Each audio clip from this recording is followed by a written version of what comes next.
Today I want to tell you how I first heard about Travis Allen, our keynote today. Several years ago, Steve Kowalski sent me a link to his YouTube video. Now, Travis was a high school student at the time, and he made this very compelling video how you could use an iTouch to really revolutionize the classroom. You could individualize for students, and it was really a great tool, and he couldn't understand why we couldn't adopt that. So after graduation from high school, Travis entered Kennesaw State University in Georgia, and he expanded upon this idea. I want to quote something he wrote. He said, "As I watched my video, the one I told you about the iTouch, grow in views, I realized I wanted to do something more. So I formed a nonprofit organization dedicated to bringing technology solutions to the classroom." So I want to say, how many students do you know during their freshman year of college have the initiative and creativity to form a student-led nonprofit organization dedicated to revolutionizing education system through innovative technology? Quite a feat, huh? And then I had the opportunity again to see Travis last summer at Building Learning Communities in Boston. Now, Travis, with his colleagues, came in a bus, a big bus. And this bus took a tour all across the United States and stopped at different places. It was really incredible. You have to go look at the website to see a picture of the bus. And they really wanted to spread the word about the digital learning revolution. And I attended his presentation that day on Prezi. And I have to tell you, it was one of the best presentations I saw. He was so succinct, to the point, and I really learned a lot. So now there's just one other thing you need to know before I introduce Travis. In case you are like me, worried about how he can get all his work done and do all this traveling around the world and keynotes, with so many speaking engagements, it must be the mother in me, I said to him one night on the phone, "Travis, I don't understand how you're doing this. You're traveling all around. How are you getting your college work done?" His response to me, "Shelley, I am a mobile learner. I can do my work anywhere. You know, I can do it on the airplane. I can do it in my hotel room." So, of course, I stopped lecturing him right there. So now, this morning, it's my pleasure to welcome Travis to speak to us about his experiences in education. Good morning. I think we can do a little bit better than that. Good morning. There we go. Much, much better. I am so excited to be here in Boston today. Boston is actually one of my favorite cities. I don't tell many cities that, but I really enjoy Boston, really for one main reason. Has anyone been to, I think it's called Regina's Pizza? It is probably the best pizza I've ever tasted, and I am looking forward to going there tonight. If anyone wants to join us, we're going to be there probably the whole night and all day tomorrow. It is fantastic. So, my name is Travis Allen. I am a junior at Kennesaw State University in Georgia, like we heard earlier, studying business management, and I'm also the president and founder of iSchool Initiative. And today, I want to share with you my journey of becoming a mobile learner and what that really means. I want to focus on 3 points today. First, I want to talk about the birth and creation of iSchool Initiative, how I got here in front of all of you today. Second, I want to ask a very important question. Why? Why are we all sitting here today talking about this different technology, and why mobile? And last, I want to share with you 3 things I've learned along this journey that I truly believe can change and shape our world. So, my journey. You see, I was born in a different time period than some of you here today. I was born in the information age, surrounded by technology, and what I want you to do today is I want you to imagine being born in the information. Imagine walking in my shoes, growing up with this technology, and I'm going to go through my journey from the very beginning. Before we begin, here is some of the technology that already existed before I was born. We have the Nintendo Game Boy in 1989, the first cell phone in 1984. The first cell phone I found out was priced at $4,000. That's incredible. I was born in 1991 in Salt Lake City, Utah, and this is where my journey began. In the first decade of my life, companies like eBay, MSN, Yahoo, Google started forming and coming to the table, and each of these companies played a critical role in my life. Moving on to the second decade of my life, when I was 12, I received my first computer. Now, this was a great time in my life because I had the ability to explore the internet. I could go anywhere I want. The possibilities were endless, and I really enjoyed it. A year later, I received my first mobile phone, and this is where my journey as a mobile learner began. Now, when I was 14, I played a lot of video games. Anyone here like video games? Couple of us. Anyone here have kids who like video games? All right. Well, for me, it was a big part of growing up, and I want to share a personal story. When I was 14, I played this game called Star Wars Galaxies Online. It was an online game you could play with people all over the world. And iSchool Initiative is actually not my first company. I started a virtual fake business in this game, became one of the first millionaires, and I had 30 and 40-year-olds working for me at age 14. The possibilities are endless here. And it was through this gaming that I learned so much about communicating, running a business, managing people, marketing, and on. And everything I learned in that business, I'm now applying to my real everyday life today. When I was 16, I dove into the world of social media. Now, what I love about social media is, with the internet, I was able to explore the world around me. But through social media, I was given a voice. I was able to share what I had to say with the rest of the world. I thought this was really cool, especially being a 16-year-old. And then in 2009, I received my first cell phone, my first smartphone. And I started using this cell phone to do everything, read books, create my notes, etc. But I quickly became frustrated with education because I started taking it to class, and one day my teachers were told they had to take up this device. I came home that day frustrated, asking the question why. Why is it this way, and how could we do things better? So I noticed something that day. There was a huge gap between my education and my real-world experience.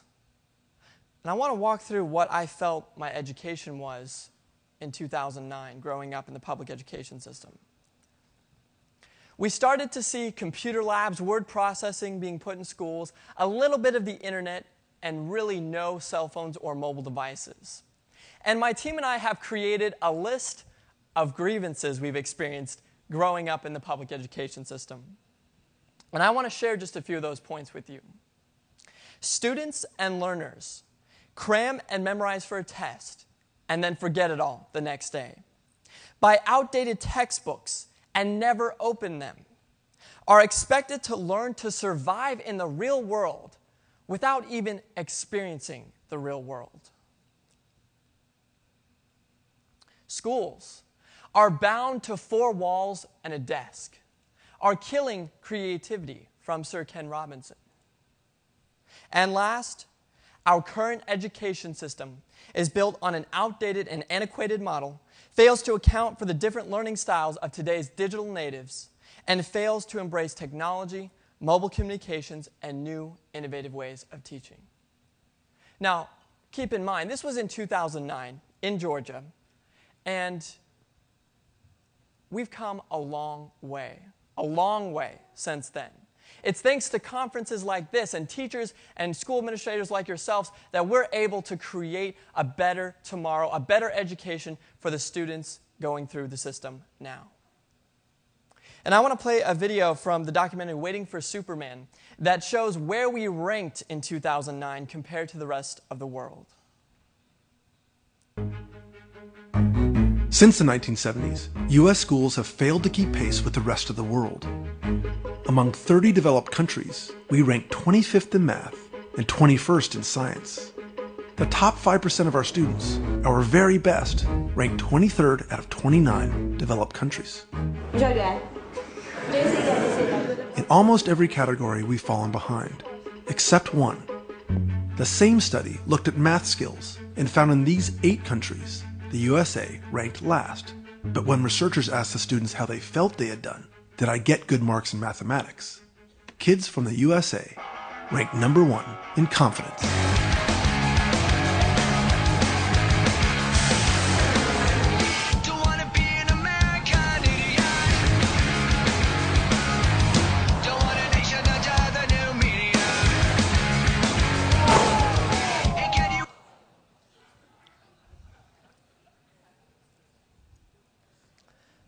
Let me paint it for you this way. America's education system is the Titanic. It is this huge industrial age model, and there is so much infrastructure that it's hard to change directions. But the problem is we're headed straight for the information age, and there's an iceberg in our way.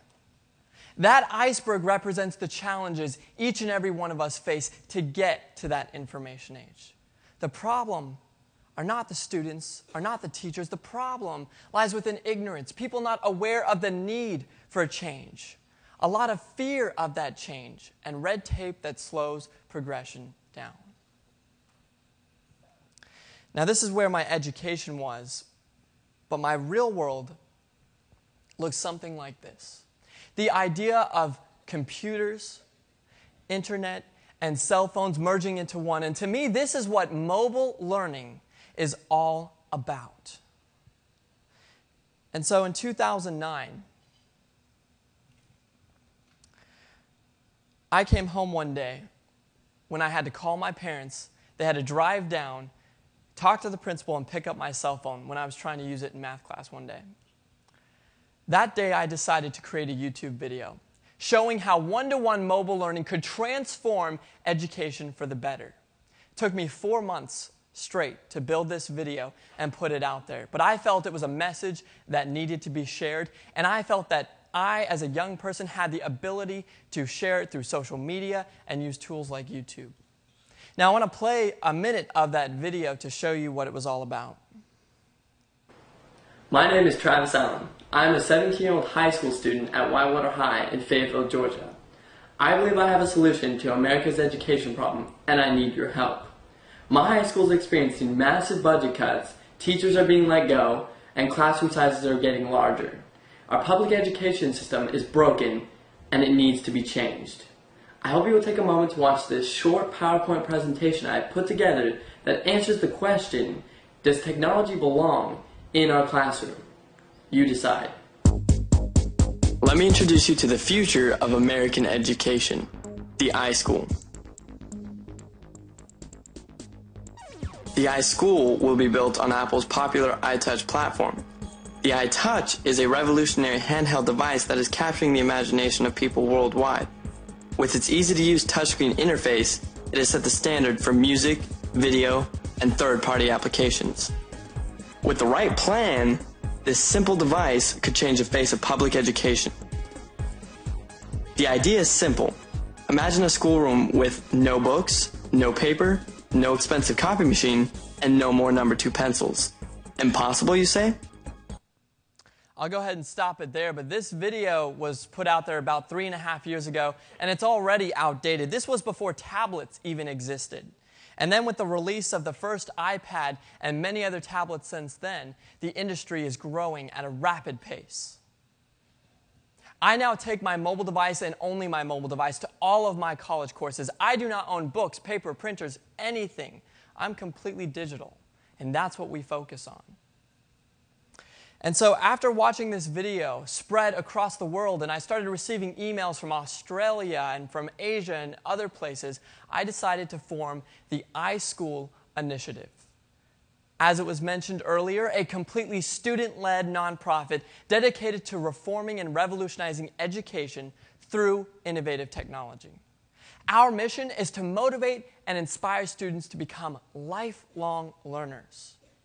And most importantly, we are students attempting to change education as we know it. We must rethink, retool, and rebuild our current education system if we are going to better prepare the youth of tomorrow.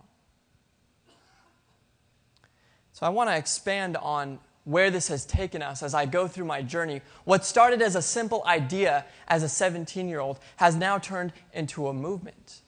And what I've experienced after working with many schools, working with many teachers, is that it's not easy. It's difficult. It's sometimes difficult to integrate mobile technology and go to a one-to-one or BYOT or whatever you're trying to do. And so what we've been working on in the last year is trying to assist schools to implement this technology. And we've really broken it down to 3 major components that need to be looked at when you're trying to incorporate technology. The first, I think, is the most important, which is what my team and I address: the mindset. If you're trying to implement technology and your teachers aren't on board, your students are on board, your school administrators are not on board, it's not going to be successful. You've got to have the right mindset. You've got to be able to train and help your teachers, assist your teachers in figuring out how to effectively use these devices. Second, infrastructure, placing the right infrastructure in the school system so we can have internet access, so we can manage the devices. All of these things are very important. And last, the funding. How can we afford this initiative? We're going to address all 3 of these throughout the presentation. But one thing I want to point out is, after working with tons of districts and learning what works, what doesn't, we have started working with schools to find needed solutions to go to a 21st century classroom. Whether it's getting customer support, mobile casing, mobile device management, being able to wirelessly present your iPad onto a screen. The vendors here today are your friends. They're the ones who can make a lot of this happen. Explore your options and find out what's available. I know that one of our partners, one of our groups that we're working with, AirWatch, which is a mobile device management solution, is actually at this conference today. And what we've experienced is, if you've ever tried to do Apple Configurator as you're deploying iOS devices, it's a painful process. But there are companies out there that can help you with solutions. And so we as a team focus on the mindset. We do professional development workshops. We're doing a couple after the keynote today, just showing how you can use mobile devices effectively in the classroom. And all of our breakout sessions, all of our professional development focuses on this concept of find, filter, and apply. No longer in the workplace is it as valuable to memorize and retain everything up here. It is more valuable if we can quickly find the right information and then apply it. Critical thinking is now more important than ever. And I want to play a clip from one of my favorite movies that embodies this find, filter, and apply concept. It's from The Matrix. Can you fly that thing? Not yet. Operator. Tank, I need a pilot program for a B-212 helicopter. Hurry.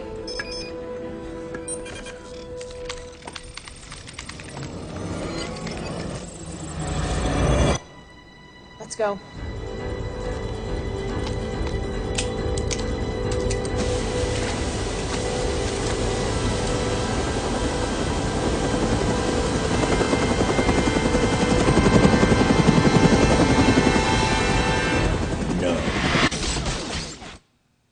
I don't know about you, but this looks like mobile learning to me.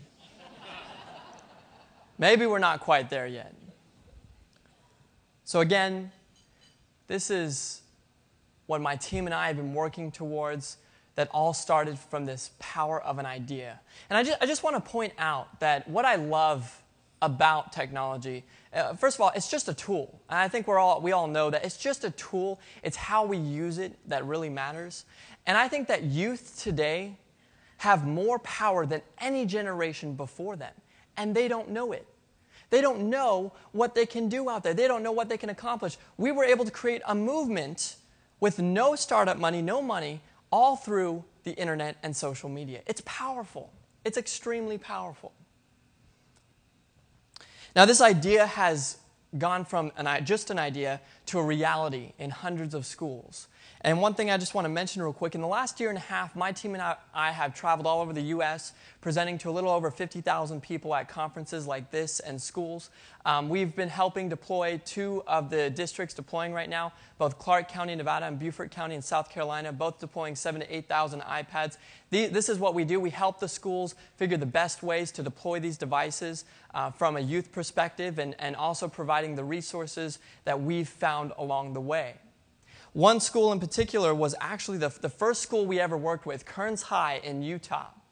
2 years ago, they adopted our vision and received a $1 million grant and implemented 2,000 iPod Touches. Now, what I want to point out was this was one teacher who watched our YouTube video and said, you know what, I want that to be my school. And by herself, she wrote a $1 million grant, got it, did the training, and implemented the program. I thought it was very, very successful, and all from one individual. Now, I want to play another video that shows some of the excitement we experienced working with the students in Kearns High, and I just want to play the first minute of this video for you. We opened it up with a live concert, all on the mobile devices to get them excited.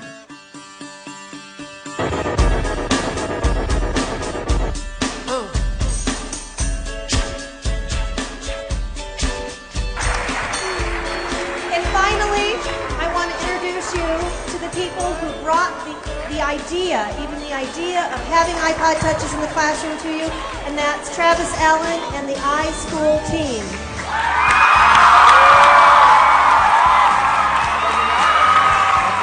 It was a year ago that I first saw Travis's video on YouTube and thought, that's the kind of school I want to work for. And today, that's the kind of school we have, and they're the people that you're here to watch, not me. So I'm going to say goodbye and let the assembly turn over to them. Well, guess what, guys? Kearns High School is making history today. You're all getting an iPod.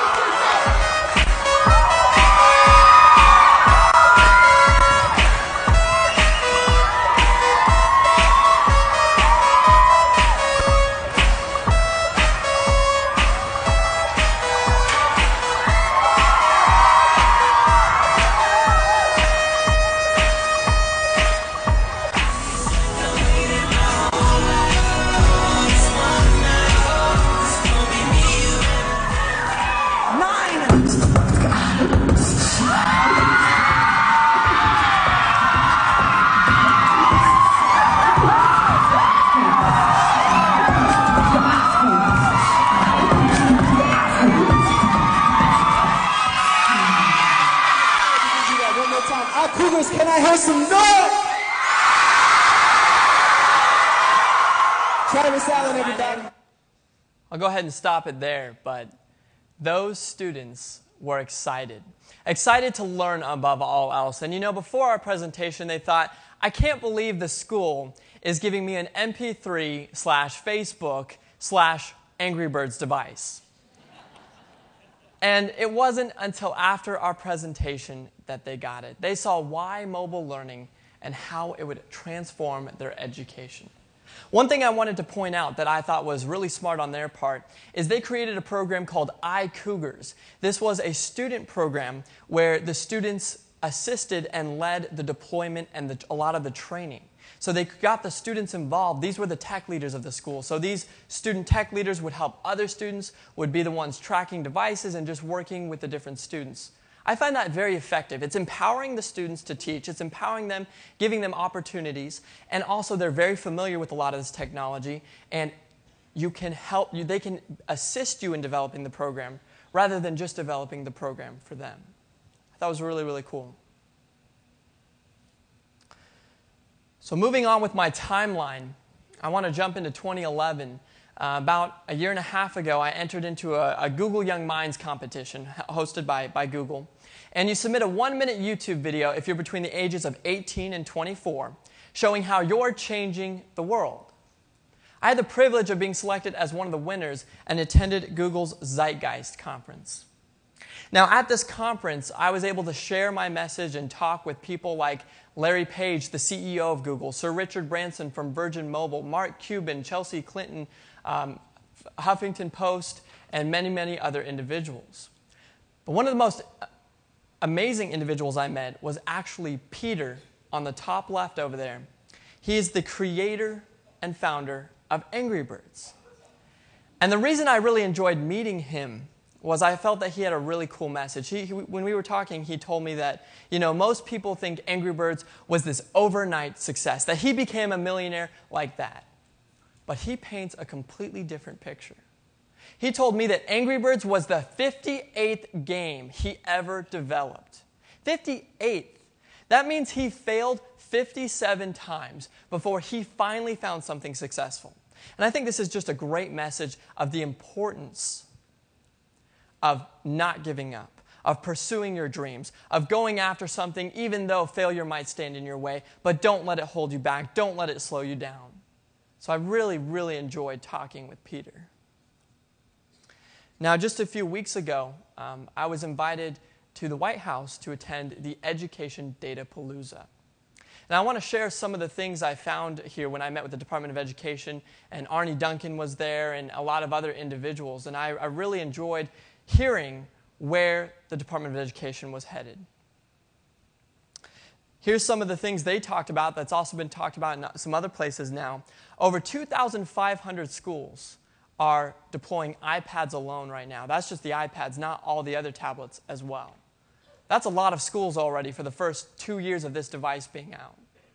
80%, when the CEO of Pearson spoke, he talked about the textbooks, and 80% of high school textbooks are now on the iBook store. So we're seeing a huge push for digital content, and this is really important because this has to happen if we're going to be able to get to that digital age. If we're going to be able to use these in the classroom, we need the textbooks on there. We need the support of others. And the last thing I'll mention that the Department of Education talked about was the funding.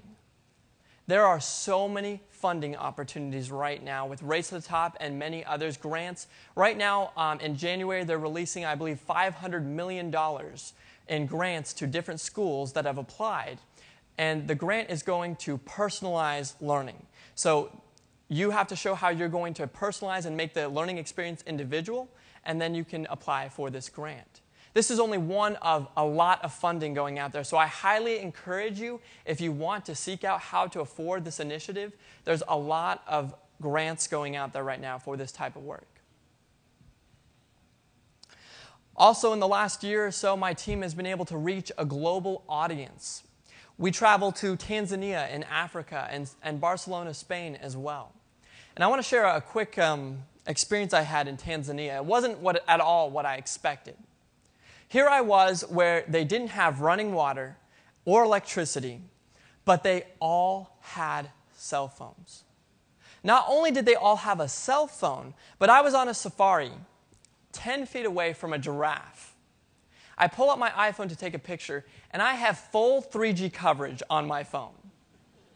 They're so well connected out there, and while we're the Titanic, they're a sailboat, and they're going straight for that information age. We also traveled to Barcelona, Spain, where we spoke at the largest mobile conference, 70,000 companies and people coming together to talk about the mobile industry. And I'm very excited to see the upcoming technology with other tablets other than iOS that are coming next year and could be great for education. The last thing I'd like to mention on my timeline here is this summer, what my team and I set out to do. You see, we wanted to reach as many people as possible. We felt that in order to get a real movement on the ground, we had to reach a lot of people. And we thought about, what if we host our own conference in Georgia? But you know what? It's expensive. It's hard to bring people to us. So we thought, we're mobile learners. Why not make a mobile conference? And in the span of 2 months, we raised $150,000. We rented this huge tour bus and booked 21 cities of presentations all across the nation. So my team members, there was about 10 of us, lived in this bus, slept, ate, everything for 45 days across the country. Quite a cool experience. Fought a little bit along the way, especially after day, I think it was 3, we started fighting. But it was a lot of fun. We presented to about 10,000 people across the country and went to conferences like ISTE with our bus and went to conference right here in Boston, which was mentioned, and just had the coolest experience to learn about what everyone's doing, not just around us, but across the country. It was a really cool experience. Our last stop on this tour was my old high school. They've now done a complete 180. Now, not only are they allowing their students to use their cell phones and mobile devices, they're encouraging it. They've gone completely to a whole BYOT for the whole district. And this came at a perfect time because my little brother, who just started his freshman year, has the opportunity to use his mobile device in his classes. This is why I set out to do what I'm doing, to create a better education, to create opportunities that I would have loved to have had growing up in high school and public education. And so this is the birth and creation of iSchool Initiative and where we are today.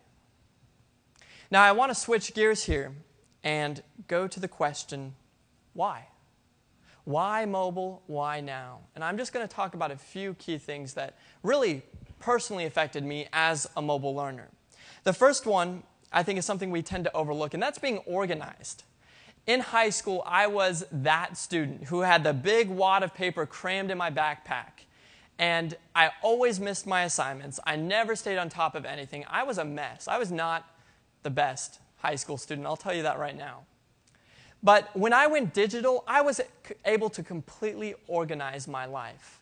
And so I want to share just a few pictures here. These are random students at Kennesaw State University and what they had in their backpack when I asked if I could take a picture. And this is what I saw.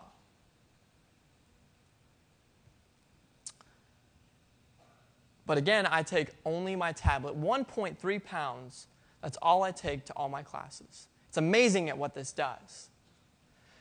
A year ago, I received an email from a 12-year-old boy from the Caribbeans. And I want to share this email with you. I think it's pretty cool. And I apologize about the grammar, but then again, he is 12. I have saw your video both on CNN and YouTube, and for a 12-year-old boy, I got a great idea. See, I live in an island in the Caribbean, and I go to school every day with heavy books. What is the result? Exhaustion, tiredness, humpbacks. School is already a place with challenges for the academically privileged, but to have to carry heavy bags to school, that is torture. That is torture. And just imagine this poor 12-year-old boy here, carrying a backpack that I'm sure weighs more than him, walking to school uphill both ways. And it just blows my mind that there are more effective ways of doing this, and we're not seeking them out as we should. So organization was a big part of mobile for me. Also, this idea of internet access 24/7. I think this is a really cool concept that's really changing how we interact with the world. I am now connected to a vast amount of information anytime, anywhere. How many of you here have a smartphone or tablet? A lot of us. Okay. Well, I'm sure you've experienced this. You're on the go. You don't know what something is. What do? You Google it. That's the idea. This is it 24/7. And I truly believe that this 24/7 access, what it does, this connectivity allows spending less time doing the mundane tasks in our day-to-day and more time on critical thinking, on applying the knowledge, on building something, creating something. That's what I believe it does for me as a mobile learner. The third thing I want to mention are the savings. A lot of times we talk about costs. Well, let's talk about savings. There are so many ways schools can save a lot of money, and our team has been working on a case study that shows just how much. As a college student, if you buy a tablet as a freshman year, you can save up to $3,000 over your 4 years of college. I have personally saved thousands of dollars by going digital. And we're going to talk a little bit about how I do this in a minute. But even schools who are deploying, for example, Beaufort County, one of their schools, they had the opportunity of building with the program. The school was new. They built it without lockers. That was really cool because that alone saved a lot of money. And they were able to expand the classes and make the classes bigger. Really, really cool what they're able to do. So savings are a big, big part of this. And last, my favorite part, applications. I love apps. I'm an app lover. And I know many of you probably are too. So I want to switch gears here and do something different. I want to not just talk about it. I want to show you how I'm using this device every day to revolutionize my education. And I want to start by talking about how I'm organized. I did mention that, so I want to just show a couple things here. I use an app called iStudies Pro. What this app does is it gives my agenda on the left, and I can click on my assignments here. And usually I plug these in at the beginning of my semester, and it has all my assignments listed by when they're due and color-coordinated by class. Now, as we begin to look at apps and technology, please ask yourself, how is this not only replacing something, but how is it enhancing the learning experience? Because that's what we want to do here. We don't want to just replace. So when I use this app, it's not just about replacing a paperback agenda. But what this does is, when I write stuff in my paperback agenda, I would often forget to go check it. This sends me a text message the day before saying, you have homework due tomorrow.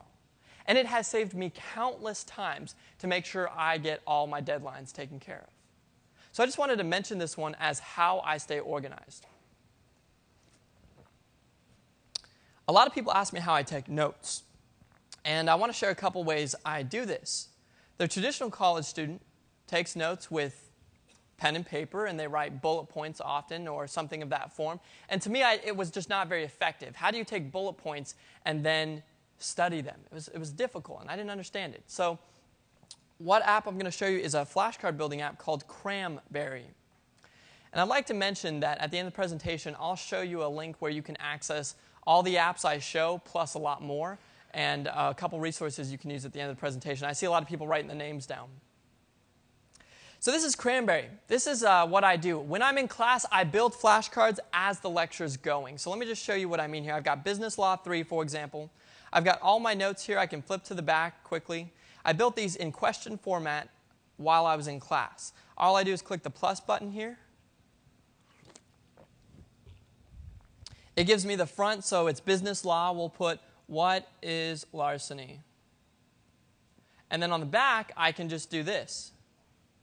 The definition of larceny is, and I can even talk in my device, and it will type all the notes for me. So very effective at building notes. And every time I go to a study group, I'm always the one leading it because people want to use my notes. What it does is it gives you the front of a flashcard. You see if you know it. You click Show Answer. If you got it wrong, you'll put incorrect, and it will repeat those cards. Very simple process, but to me, this is a whole lot of saving on time, of not rewriting all my flashcards, on carrying flashcards. How many of us as students, when we were students, did we carry 300 flashcards with us everywhere we went? Anybody? Couple of us. There's always a couple of you guys. I was not one of those people. But now, I can take 24/7 learning, and anywhere I am, on the bus, at the bank, at home, at school, I can pull out my flashcards and study for 15 minutes, 5 minutes, 10 minutes, and just start doing it throughout my day. It's a really, really cool concept what this can allow us to do. Now, sometimes flashcards are not always the best way of taking notes. I want to show you how I build word processing documents. I use an app called Pages. I'm sure many of you are familiar with Pages. There's many out there. You don't have to use Pages. It's just one I like. And you can see right now I'm in the middle of Business Economic Statistics class where I'm taking notes. I've got bullet points and color-coordinated graphs. I built this graph in OmniSketch, a separate app, in half the time it took, and then imported it into my document here. I've got a picture I took and put it in there. One thing I'll mention is I don't buy any of my textbooks, and I'll explain why in just a moment. But we had to do one problem out of the textbook, so rather than buy a $120 book for it, grabbed my neighbor's book, said, hey, can I take a picture of it real quick, and threw it in my notes. I want to switch here and show you something I built in Pages, but I put it in a PDF here. In my HPS class, my fitness class, we had to build a workout routine. And most students, a fitness living log, most students were turning in this huge binder full of cereal boxes and paper and all this stuff. And I asked my professor if I could turn in a completely digital copy. And he said, absolutely, that sounds fantastic. So what I'm going to show you is what I created. But what I want you to do is imagine what your students could do with the ability and opportunities like this. So we have a cover page, table of contents, Chapter 1 summary with image and text, different graphs and charts I took, more lab summaries. I'm going to skip some of this and probably make some of you dizzy. We had to measure our BMI. I found an app to do that. We had to measure how many steps we were taking. I found an app to do that on my iPhone because I carry it everywhere I go. The blue bar represents how many steps I took that day, and the green bar are my goals for that week. But again, it's not just about replacing the pedometer. How is it enhancing the experience?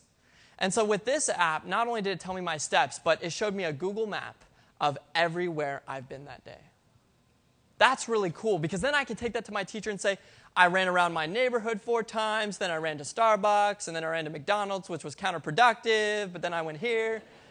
You can do so much with this. We had to build a workout routine. I used an app called iFitness that gave me image, text, and an actual quick video demonstration of how to do every workout. Now, for those of you who work out, you know how important it is to make sure you're doing something correctly, because you're not going to get a lot out of it and you could hurt yourself. But we can't always have a personal trainer with us 24/7. So with this app, I was able to learn and use it with me as I worked out.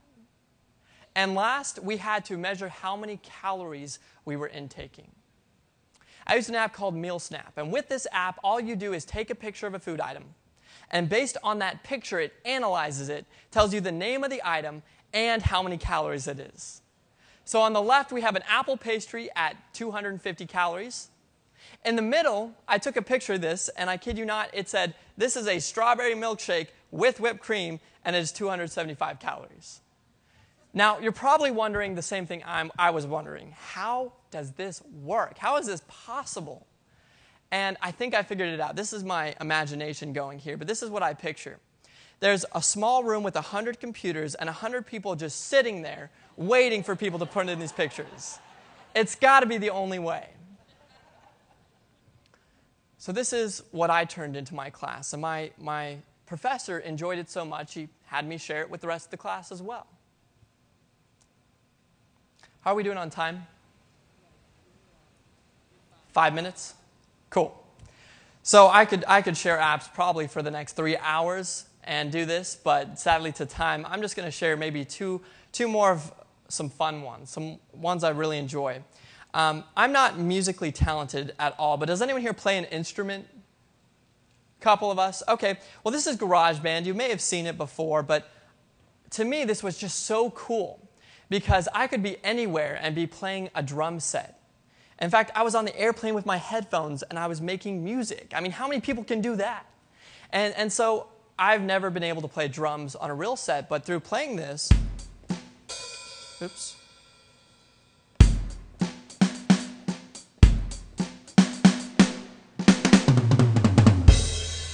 You can play drums, you've got tons of different instruments, but you can make your own song on it as well. And I want to, again, I'm not musically talented at all, but I made this song on the airplane a while back, and I just want to play it real quick to see the possibilities here.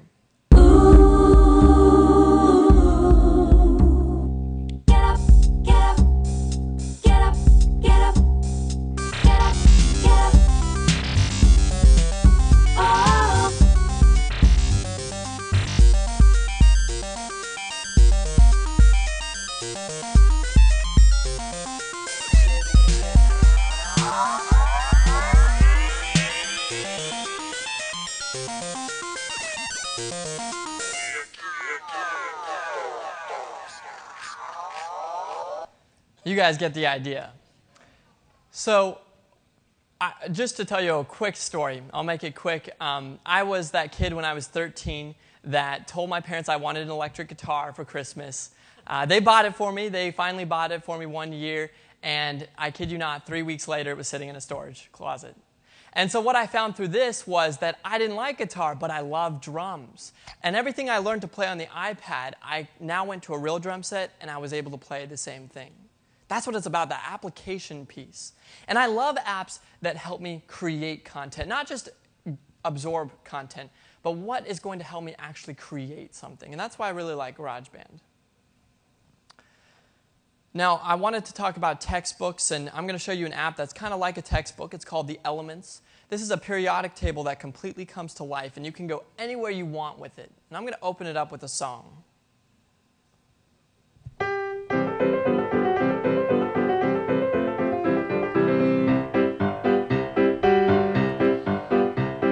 There's antimony, arsenic, aluminum, selenium, and hydrogen, and oxygen, and nitrogen, and rhenium, and nickel, neodymium, neptunium, germanium, and iron, americium, ruthenium, uranium, europium, zirconium, lutetium, vanadium, and lanthanum, and osmium.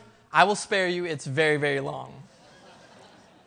But we can click on elements. We can learn about it. We can get more information, see what the object's made up of. If we have 3D glasses, we can even see the object in 3D. So lots of cool things you can do with this. And I'm going to share one last app. It's called StarWalk. One of my favorite apps, and I'm just going to briefly show it because I really like this. This is a way to explore the universe around you. You can scroll around it. It locates where we are through GPS, and then we can scroll around and find where everything is. So there's if we're facing east, that's what we're going to see right now. And it shows where the planets are. But what's really cool is I just pick up the iPad, and everything behind the iPad is what you're going to see. So really cool. Imagine, using this for astronomy or learning about the different stars. It's really, really cool. The last thing I'll share is an app that we've been developing for the last year. It's a free app. It's not on iTunes yet. It's called Apps for iSchool. All it is finding the best educational apps. That's always been the complaint we've heard from educators. It's so hard to find good apps. And the one place you never want to go to is iTunes App Store, category education. Promise you don't want to go there. So we've been building this filter system. So let's say I'm a 12th grade math teacher. I can search for iPad, free, high school, subject, math, done. And it pulls the math applications for that teacher that were suggested by my team. You can click on any of the apps on here and link right to iTunes to download the app. So I'm going to jump back to my presentation here. I don't want to take up too much time from the sessions. And I want to close with the last point I mentioned earlier, which is 3 things that I've learned along this journey that I truly believe can change and shape our world. First, work hard, fail a lot, but learn more. Learn more. iSchool Initiative has failed countless times, but it's because of those failures we were able to get where we are today. If you're not failing, you're probably not trying. And I think that all too often students are so afraid of failure that they won't go out of their comfort zone and accomplish something. A colleague of mine, she wanted to be a PR major until she found out that it was a stressful job and she switched majors because she was afraid of failing at it. That's not what we need. We need to take it head on and not be afraid of it. Second, have a love, an absolute love and desire to learn, because I truly believe that if you have a love of learning in the information age, you will lead a life of significance. We all have to become lifelong learners, constantly learning because of the information and how it's coming to us. And so I truly believe that have that passion and love of learning, and you will lead that life of significance. And last, lead the way. This might seem simple, but often I have teachers and school administrators who come to me and say, you know what, I love these ideas, I want to make them happen, but I don't know how. Or my school is not ready for it. Or I can't get anyone on board. That doesn't matter. Do it anyway. Be the innovative teacher. Be the innovative school administrator, be the innovative student, and show everyone else what is possible. Then, I guarantee you, they'll follow. and you can create that education that you've always wanted. And I'll close with this last quote.